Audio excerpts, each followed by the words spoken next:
Hello बच्चों, let's read this question. The question says, if E, L, M and G denote the quantities as energy, angular momentum, mass and constant of gravitation respectively, then the dimensions of P in the formula P is equals to E L2 M minus 2 G minus 2 are, and four options are given. So let's start. यहाँ हम की concept समझ लेते हैं. की concept क्या use होने वाला है. की concept.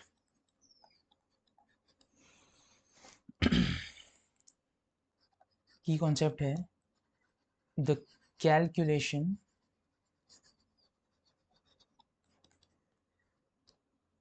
of dimension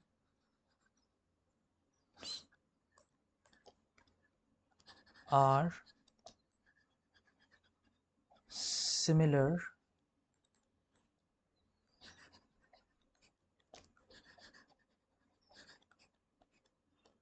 to that of numbers. Okay, so पहले हम इसको, हमें पता है कि P is equals to E L to M minus five G minus two. पहले हम इंडिविजुअल क्वांटिटीज के डायमेंशंस निकाल लेते हैं. हम पहले एनर्जी के डायमेंशन निकालते हैं. हमें पता है कि जो एनर्जी के डायमेंशंस हैं is the same as the dimension of work.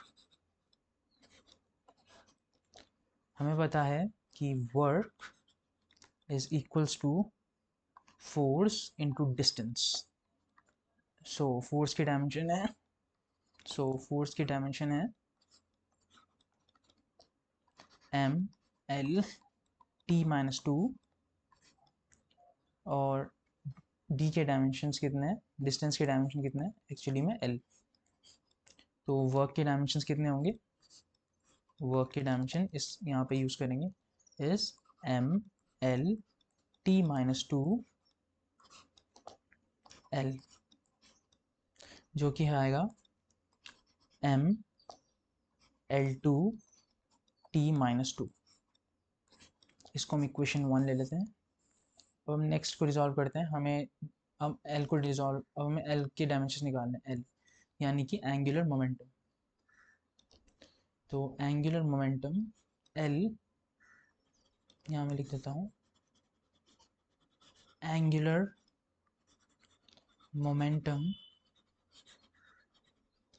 की जो डायमेंशंस होंगे जो डायमेंशंस होंगे यानी कि l के डायमेंशंस, यहाँ कंफ्यूज नहीं होना है. यहाँ l जो है एंगुलर मोमेंटम को डिनोट कर रहा है, तो उसको कितना होंगे वो निकालने हैं.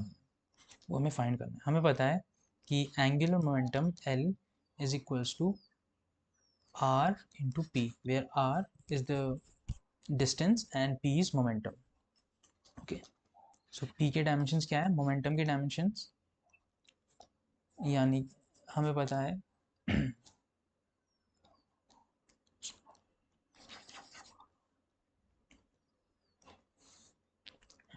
हमें पता है कि momentum is equals to mass into velocity. तो इसके डायमेंशंस कितने होंगे, मास के होंगे m और वेलोसिटी के डायमेंशन होते हैं एल टी माइनस 1. तो ये निकल के आएगा m l t minus 1. So dimension of angular momentum कितने हो गए, एंगुलर मोमेंटम के डायमेंशन कितने हो गए, ये हो गए m l t minus 1 into r. r क्या है, डिस्टेंस, जो कि है l. तो ये आएगा m l2 t माइनस 1. इसको हम इक्वेशन 2 ले लेते हैं. और तीसरा है ग्रेविटेशनल कांस्टेंट.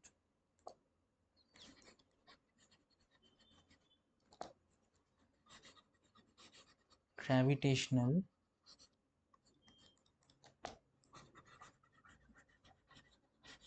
कांस्टेंट के डायमेंशंस कितने हैं, जो कि एक्चुअली में g से डिनोट करते हैं, उसके डायमेंशन कितने हैं, ये हमें डायरेक्टली पता है, इसके डायमेंशंस हैं m-1 L3 T-2।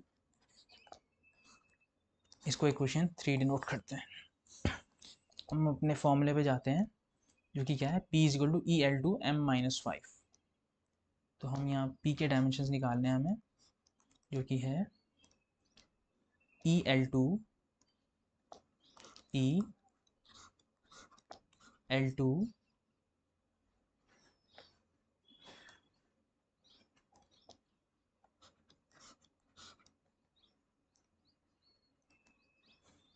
m-5 G-2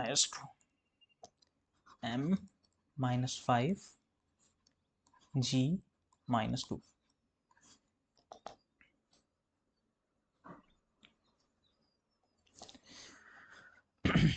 इस इक्वेशन को हम याद रखेंगे इक्वेशन 4।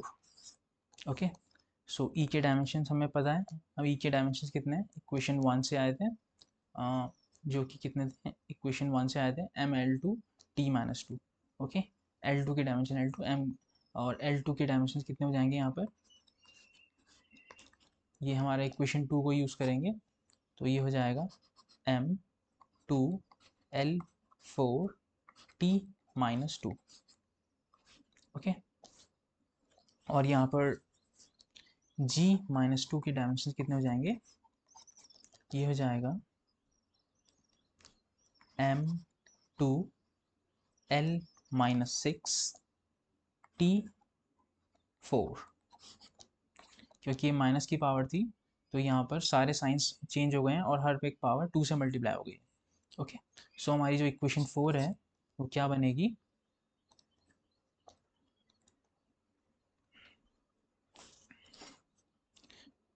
P के डायमेंशंस इज इक्वल्स टू क्या है, E के डायमेंशन कितने थे, ये इक्वेशन 1 से आएगा ml2 t-2 ml2 t-2, उसके बाद L2 के हमने डायमेंशंस निकाले थे यहाँ पे m2 L4 t-2, which is m2 L4 t-2।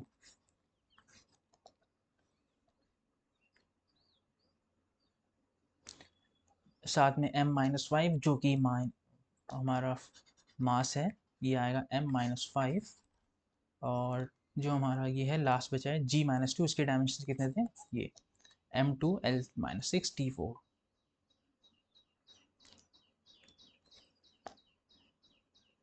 m2 L-6 t4।